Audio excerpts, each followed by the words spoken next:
The beauty of Croft State Park, along with its unique history, makes this park a must-see. While this land was once hunted by the Cherokee, after a 1753 treaty, hardy Scots-Irish pioneers began to trickle in to this once frontier. By the Revolutionary War, many of the men who lived in this area made up the Spartan militia. This patriot militia was named after the ancient Spartans, as they too were fiercely devoted to victory. Evidence of these early settlers and patriots can still be seen in many of the park's burial grounds. The two easiest cemeteries to find are off the main road and happen to be the Barnett and Lee cemeteries. The Barnett family's heritage can be traced back by marriage to English nobility. However, the oldest marked grave here is that of Joseph Barnett. Joseph passed in 1802 at the age of 70. Tragically, this occurred as he was struck by a falling tree. According to Joseph's tombstone, he was known as a good citizen, obliging neighbor, affectionate husband, and kind parent. Near him is his wife Lucy. Together they had at least 8 children, and she passed away at the age of 85 in 1812. Notably, 2 of their sons were patriots and reverends. There's Joseph Royal Barnett, Private South Carolina Militia, Revolutionary War. Come on for the next adventure. Come on. Go put that money up. Go put that money back now. While visiting the Lee Cemetery, you can see the remnants of the old George Lee house. I don't want you to fall in that hole. That's probably where their basement was. Yeah, don't fall in there. You probably die. Yeah, because this is sandy. You go all the way down to this hallway, that way. All right, well. And that's we don't want to go down there. That's the doorway, that way. It was snaky. The oldest marked grave here belongs to Ann Lee. Ann was born and died in Charleston. However, when she passed away in 1797, at the age of 47, she was brought here near her husband's farm to be laid to rest. Ann had at least 6 children, of whom one became a doctor and another a judge. In addition, Ann's husband William, who passed away in 1806 at the age of 68, had been a patriot. Come on, boys. By 1785, because of the reputation of the Spartan militia during the Revolutionary War, these lands that were considered 96 became Spartanburg County. As time marched on, the land here continued to change. In fact, by the 1900s, the medicinal White Stone Spring had become so popular, a hotel was built that could accommodate up to 500 guests. A year prior to the United States joining the fight in World War II, the federal government had already been looking for a place to make a training camp. The climate, terrain, railroad, and the fact that the community had already supported a nearby training camp during World War I helped influence the government to begin purchasing properties. After purchasing 19,000 acres in the Denmark and Whitestone area of Spartanburg County, construction began in December of 1940. In only 90 days, 600 buildings were built. This training camp was named in honor of Major General Edward Croft. He was a South Carolina native and a Citadel graduate. During World War I, Croft was a high-ranking officer who commanded the 30th Infantry Division during the war. This command gained him recognition for his leadership in battles on the Western Front. During his career, Croft was a recipient of the Purple Heart and the Silver Star.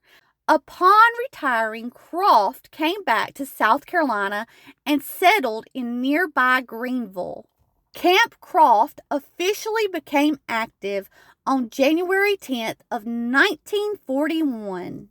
After opening, Camp Croft housed 20,000 service members, most of whom were from New York, Pennsylvania, and New England. Men would arrive in groups of 16,000 at a time for basic training. Initially, this training lasted 13 weeks, but was later expanded to 17 weeks. During this training, the men would become more physically fit, learn how to use various weapons, and learned about amphibious and chemical warfare. Notably, Camp Croft did have a gas chamber and a gas obstacle course. After training these Army men, they were sent to North Africa, Italy, Normandy, the Rhine, New Guinea, or the Philippines. By July 31st of 1945, 199,383 men had passed through Croft, resulting in 483 marriages, 76 baptisms, and 53 deaths. As the war drug on, in order to help with labor shortages, it was decided to change Camp Croft into a POW camp. In fact, German POWs were sent to various camps throughout South Carolina. During the final year and a half of this war, Camp Croft housed about 900 to nearly 1,000 prisoners, making Croft the second biggest POW camp in South Carolina. Most of these German POWs worked on nearby farms and were paid 80 cents per day in a canteen coupon. While I can find no information about how these men were treated, I have read that the community's people and churches were very hospitable to them. I could also find no record of anyone escaping the camp, though I did read that the camp had mounted guards and tracking dogs. In fact, in the entire state of South Carolina, only one German POW was killed, and that was in Beaufort. I also read that many of these Germans wanted to stay, but of course, after the war, they were sent back home. On July 31st of 1945, Camp Croft was deactivated, and the land was turned over for various civilian purposes. Eventually, many people came together to have Croft turned into a state park, including Major General Edward Croft, Senator James F. Burns, and Governor Strom Thurmond.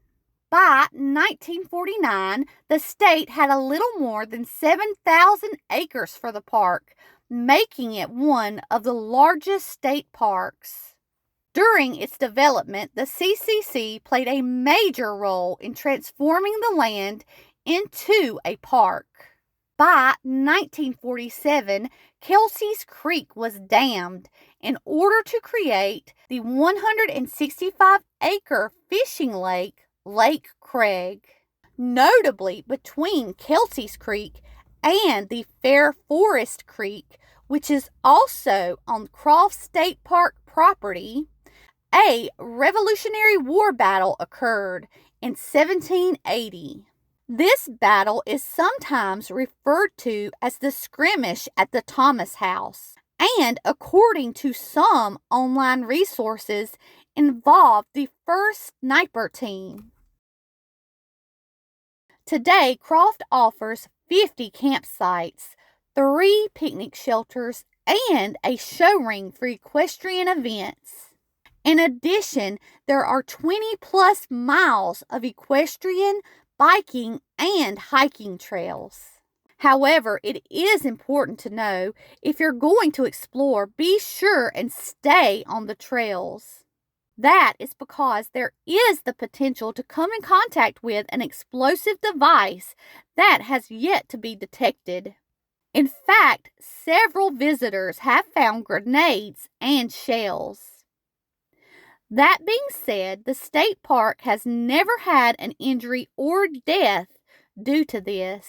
During our trip, this state park actually ended up being one of the only state parks that we didn't do a hiking trail. In fact, after boating and fishing, we only walked to Fair Forest Creek for a swim. If you choose to swim in the creek, make sure to be careful, as we found that the creek does have some deep and rocky areas. That being said, we really loved this state park. The water might be really low. I don't know.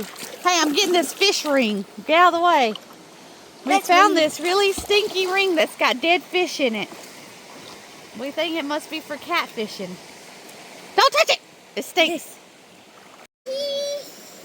Turn around! I want to see Mia. Let me see Mia. I want to see Mia. Alright, well let me get a picture of your brother swimming there. What's a snake? Ooh. I found the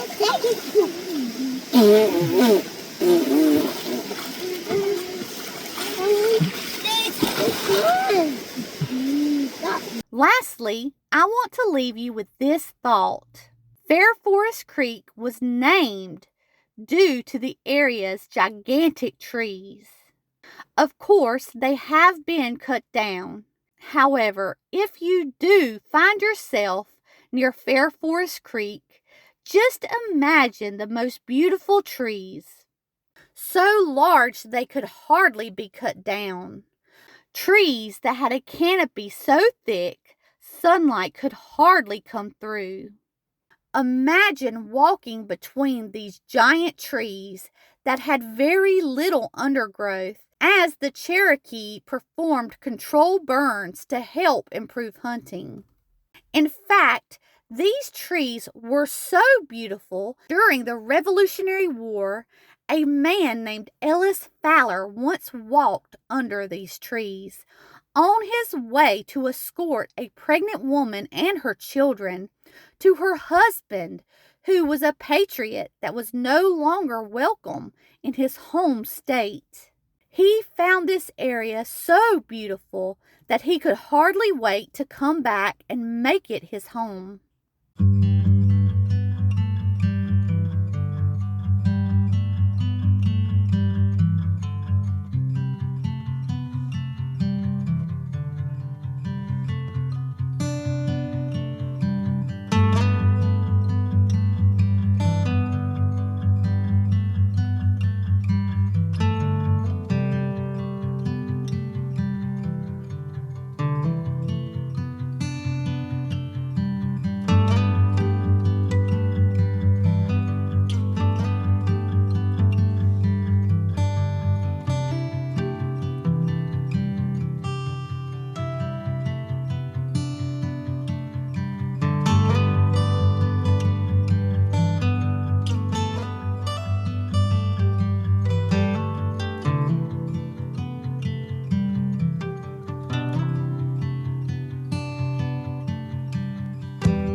I hope you found this interesting, and as always, thanks for watching.